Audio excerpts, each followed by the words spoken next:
Haldor Icebelt served as a member of the Space Wolves chapter during the era Indomitus.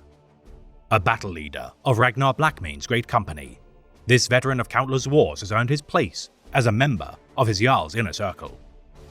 Present during the War of Beasts, following the birth of the Cicatrix Maledictum, Icebelt deployed to the world of Vigilus to aid the Iron Hands chapter of Astartes.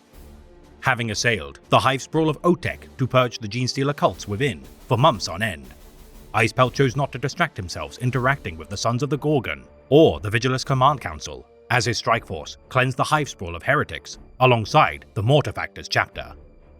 The Imperial war effort, restoring order to the world of Vigilus, regardless of their victory, the Narkmund Gauntlet to this day is besieged by the Despoiler.